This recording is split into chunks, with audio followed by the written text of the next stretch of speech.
Easy English Pod. Hey everyone, welcome back to the podcast, where learning English feels like talking with friends.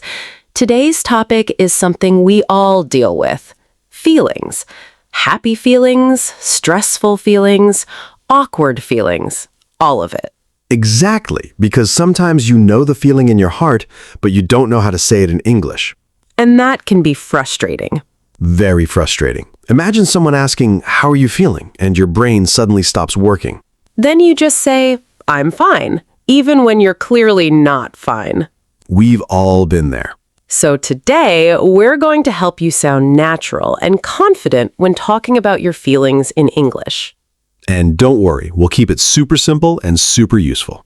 All right, Jack, let me ask you something. What do you usually say when you've had a really stressful day? I usually say I'm exhausted or I'm overwhelmed. Oh, overwhelmed is a great word. Yeah, it means you have too many thoughts, too many tasks, too much pressure all at once. Like when your phone is ringing, your homework is waiting, your friend is texting, and your brain says, "Please stop." Exactly that feeling. What about happy emotions? A lot of English learners only say, "I'm happy." True, but English has so many better expressions. You can say, "I'm excited," "I'm proud of myself," or even, "I'm in a great mood." Ooh, "I'm in a great mood" sounds really natural. It does. Native speakers use that a lot. And here's something important. Talking about feelings isn't only about vocabulary, it's also about connection. Yes, when you express your feelings clearly, people understand you better. And honestly, that feels pretty good. Definitely. All right, things are about to get interesting because I have a question for you, Jack. Oh, that sounds dangerous already. Have you ever tried to hide your feelings and completely failed? Oh, wow, yes, and the story is embarrassing. Tell us the story. Okay, so one day, I was trying to act calm during a group presentation at work. But you weren't calm? Not even close. Inside, I was panicking. Oh no. My hands were shaking, my voice sounded weird, and I kept smiling for no reason. That nervous smile. Exactly. And then my coworker looked at me and said, "Jack, are you okay?" Oof, busted. Completely busted. So what did you say? I finally admitted it. I said, "Honestly, I'm really nervous right now." And you know what? That sentence is powerful because it sounds real and natural. Yes, sometimes simple English is the best English. That's such a good point. A lot of learners try to sound too perfect. But native speakers often use short, emotional expressions like, "I'm worried," "I'm stressed," "I feel uncomfortable," "I'm upset." Exactly. Clear and honest.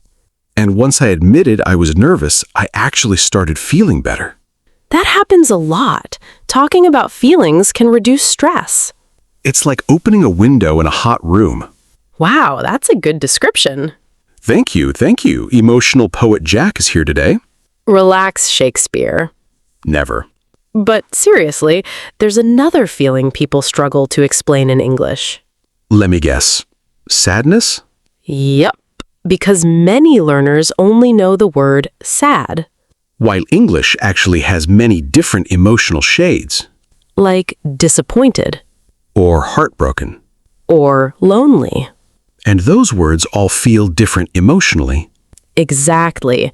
And in the next part, we're going to talk about how emotions change depending on the situation. Including one feeling almost everybody hides. Oh yes, and trust me, viewers are going to relate to this one. A feeling many people try to hide. Embarrassment. Yup, that painful moment when you want the ground to open and swallow you. Like waving back at someone who wasn't waving at you. I still remember doing that in public once. It hurts every single time. Or when you confidently say a word in English and suddenly realize you pronounced it completely wrong. Oh, English learners know that feeling very well.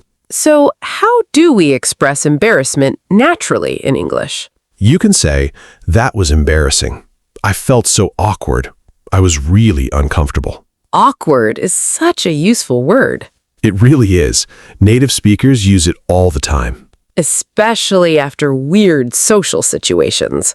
Like when you tell a joke and nobody laughs. That silence is deadly. Absolutely brutal. But here's something important. Feeling embarrassed is normal. Very normal. Everyone feels awkward sometimes. Even confident people. Especially confident people. They just recover faster. That's actually a smart point. And honestly, learning how to talk about uncomfortable feelings makes your English sound more human. Because real conversations are emotional. Exactly. English isn't only grammar and vocabulary, it's connection. You know what's interesting, though? What? Sometimes people don't directly say their feelings. Oh, yes, they hint at them. Like saying, I've had a long day.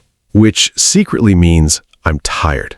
I'm stressed. Please don't ask me to do anything else. Exactly. Or when someone says, I just need some time alone. That usually means they feel emotionally drained.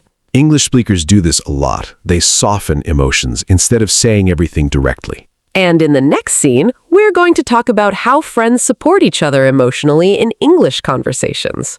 Including the small phrases that make people feel safe, understood, and relaxed. Honestly, those little phrases can change someone's whole day. You know, sometimes the most important English phrases are not big or complicated. True. Sometimes one small sentence can make someone feel understood. Like when your friend says, I'm really stressed. And instead of giving a huge speech, you simply say, I'm here for you. That phrase feels warm immediately. It does. Another good one is, that sounds really difficult. Simple, but caring. Exactly. Because when people talk about feelings, they usually want understanding first, not advice. Wow, that's actually important. Right? Sometimes people don't want solutions. They just want someone to listen.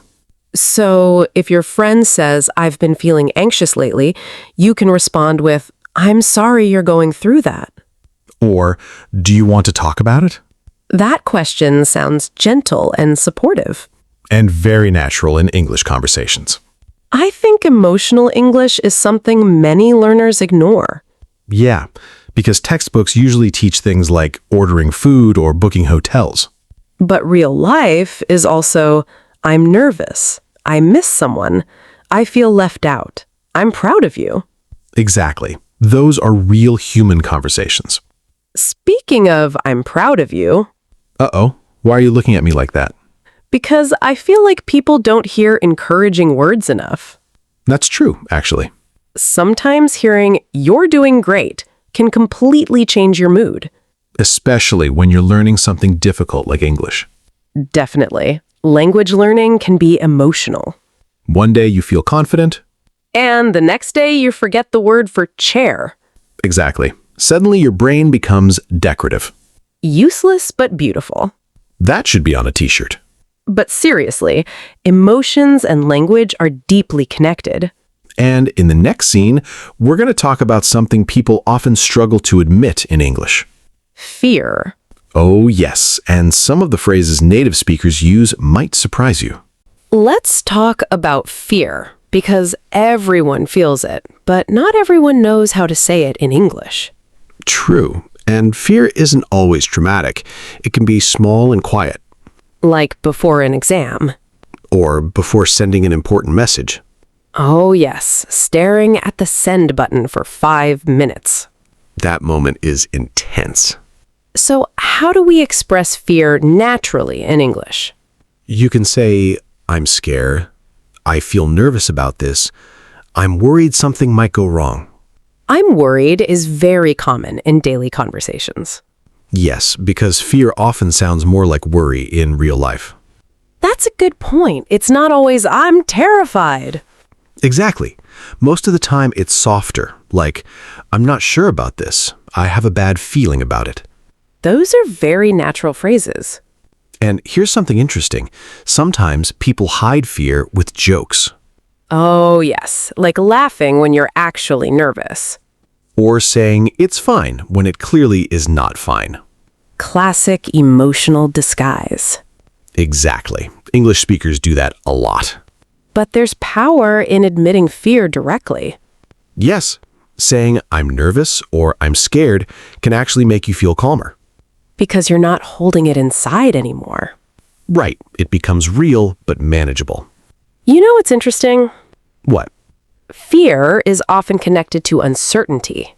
Like not knowing what will happen next. Exactly. And English has great phrases for that too. I'm not sure. I don't know what to expect. I'm unsure about the outcome. Those are very useful in both daily life and work situations.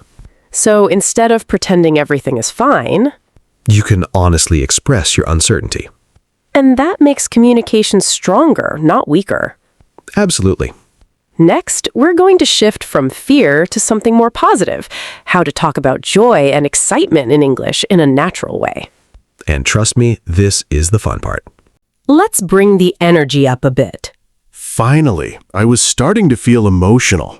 We've talked about stress, embarrassment, sadness, fear. Now, let's talk about joy. My favorite topic. So, Jack, what do people usually say when they're happy in English? Most people say, I'm happy. Which is fine, but a bit basic. Very basic. English has so many better ways to express happiness. Like what? You can say, I'm so excited. I'm thrilled. I'm really happy about this. Thrilled sounds very strong. It is. It means you're extremely happy or excited about something. Like getting good news. Or going on a trip you've been waiting for. Oh, yes. That feeling before travel is unbeatable. Exactly. You're not just happy, you're counting down the hours. Another one I like is, I can't wait. Yes, that's supernatural in daily English. Like, I can't wait for the weekend. Or I can't wait to see you. That one feels emotional too. It does. And here's something interesting. Excitement often makes English more expressive. What do you mean? People stretch words like so happy or really, really excited. Ah, that's spoken style. Exactly. It makes your English feel more alive. I like that. It's not just grammar anymore, it's emotion. Right. And another important phrase is, I'm proud of myself. Oh, that's powerful. It is, because happiness isn't only about outside events, it's also about personal growth. Like finishing something difficult. Or learning something new. Or even just improving your English. Exactly. Small progress still matters. You know, this episode is starting to feel like an emotional toolkit. That's a great way to put it.